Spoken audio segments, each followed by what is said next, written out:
Dites à Mbappé que la prochaine fois qu'il entend qu'il a un match contre Lamine Yamal, il doit déclarer forfait ou bien fuir tout simplement.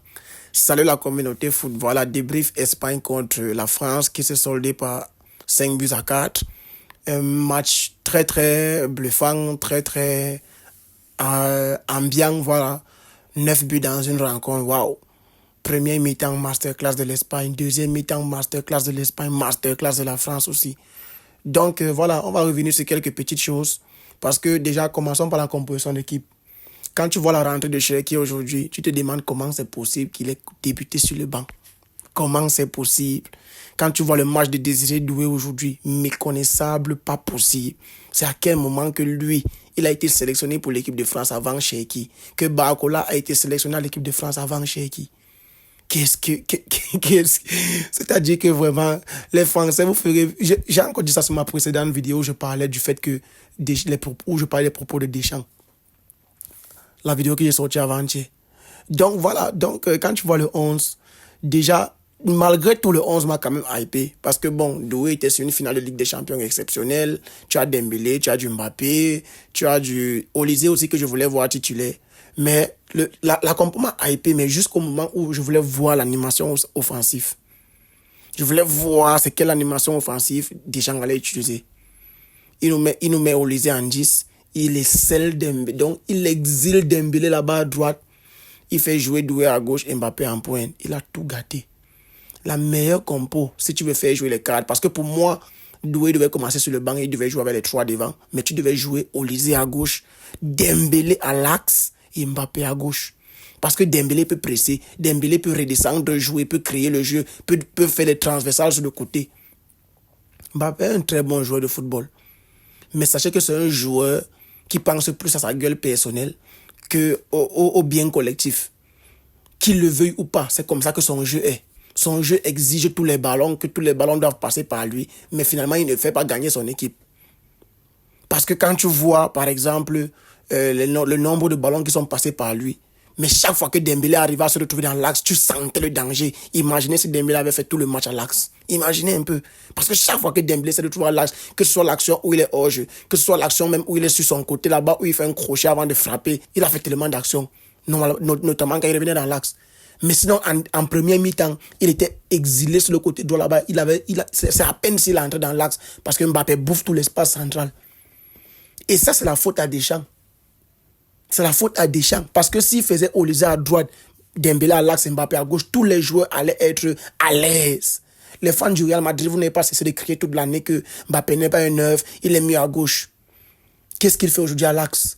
Quand on le met à gauche sur son côté où il est le plus à l'aise, Dembélé a montré qu'il est à l'aise à l'axe. Et Olysée avec le Bayern, il est extraordinaire à droite. C'est quelle animation offensive où tu viens avec Mbappé à l'axe, Dembélé à droite, Olysée en 10, Doué à gauche. Si tu veux faire jouer Doué, tu le ramènes au milieu de terrain. Quand j'ai vu cette animation offensive, j'ai seulement dit que c'est bien beau d'aligner les stars. Mais une équipe, ce n'est pas que les attaquants. Le milieu, face au milieu de l'Espagne, il n'y a pas le niveau. En défense, tu viens avec l'anglais pour barrer Yamal. J'ai seulement ri. Et les caracos de devant, ils ne sont pas sur leur meilleure position. Tu viens avec les gros noms, c'est vrai, mais est-ce que c'est cohérent donc? Non. Parce que quand tu vois de l'autre côté, l'équipe de l'Espagne, c'est sur la continuité de ce qu'ils font depuis l'Euro dernier. Ce n'est que la continuité, ce n'est qu'une suite. Une suite logique en tout cas. Ce n'est qu'une suite de ce qui se passe depuis l'Euro. Quand tu vois Luis de la Fuente, il préfère Cucurella à Baldé. Il n'est pas fou. Il sait ce qu'il veut. Il sait ce qu'il faut pour son équipe. Quand tu le vois aujourd'hui, Rodri n'est pas là. Mais tu as un Zubimendi juste extraordinaire en 6. Il titularise Merino qui fait une très bonne saison avec Arsenal. Alors que tu as du Fabien Ruiz qui est champion d'Europe. Tu as du Olmo sur le banc. Tu as du Gavi, tu as du Femin qui n'a même pas joué. Tu as tellement de joueurs au milieu de terrain. Mais il connaît qui et comment il doit aligner son équipe. Devant, on ne présente plus. Morata, je ne sais pas où il est. Ferran Torres est malade et tout. Donc voilà. Tu as le but de Pedri exceptionnel ou le contrôle qui te lâche avant de donner le ballon à Nico Williams. C'est pas possible. La finition derrière. Que dit, j'avais peur que Yamal a encore raté son penalty. Très bien frappé. Son deuxième but encore. Il a gardé l'anglais. L'anglais, un expérimenté, un vieux comme toi.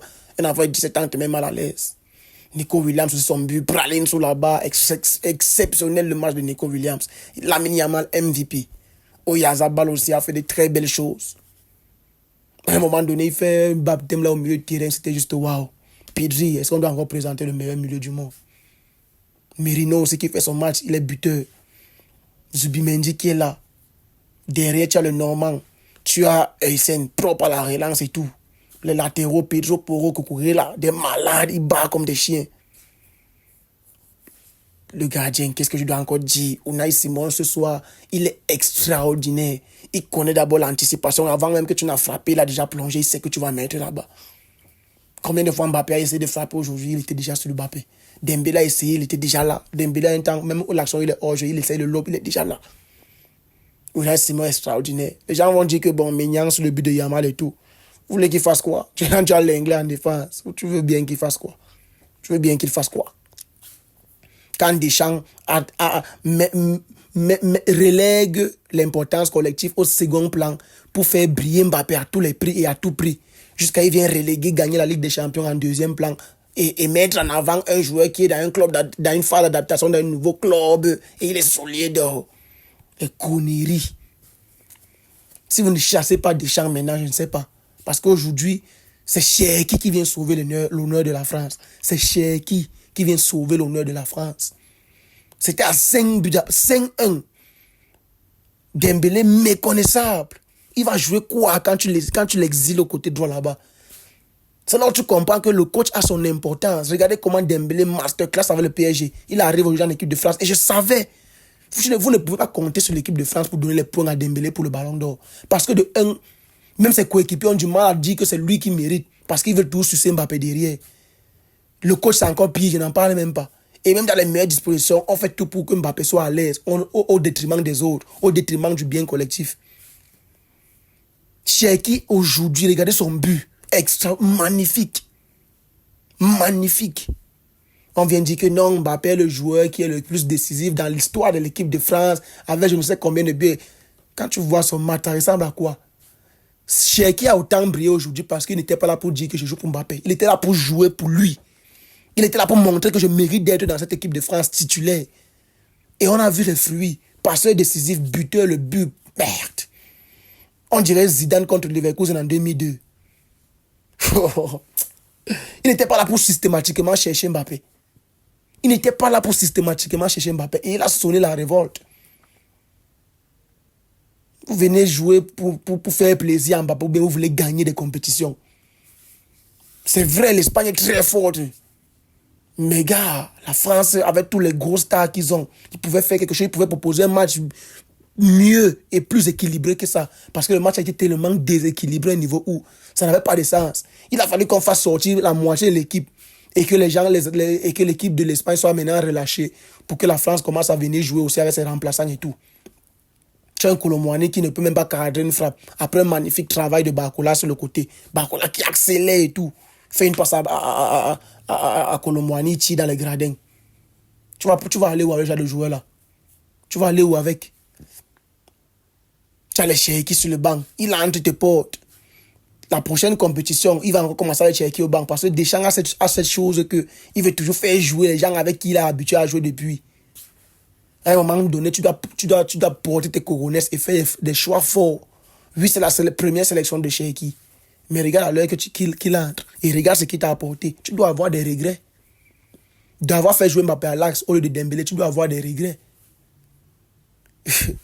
Vraiment, Deschamps, c'est parce qu'on respecte la légende que tu as en France. C'est pour ça que tu es encore là. Sinon, tu ne mérites plus d'être sélectionné de cette équipe. Tu ne mérites pas tout le potentiel de cette équipe. Tu ne mérites pas être à la tête d'une équipe avec autant de potentiel. Jamais. Donc, bravo à l'Espagne. Dimanche, on sera là pour débriefer Portugal contre Espagne. Et j'espère que l'Espagne va gagner. Parce que le Portugal aussi, c'est une équipe tellement talentueuse. Hier, elle a bouffé l'Allemagne. L'Allemagne n'a même plus d'abord l'équipe. Le milieu de terrain faible. Il y a que Kimmich là-bas. Et Wiese qui essaie aussi. Ter Stegen a fait des parades, mais bon. C'était bien. Son match était bien. Mais on veut toujours le vendre quand même.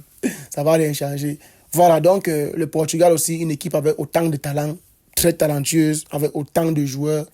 Mais il y a la graine de maïs pourri qui gâte tout le sac. Je n'en dirai pas plus. Rendez-vous dimanche. Mais ça, c'est que sont restés jusqu'ici. Lâchez le pouce bleu, abonnez-vous, partagez la vidéo pour que la communauté s'agrandisse. On reste ensemble et on est en santé.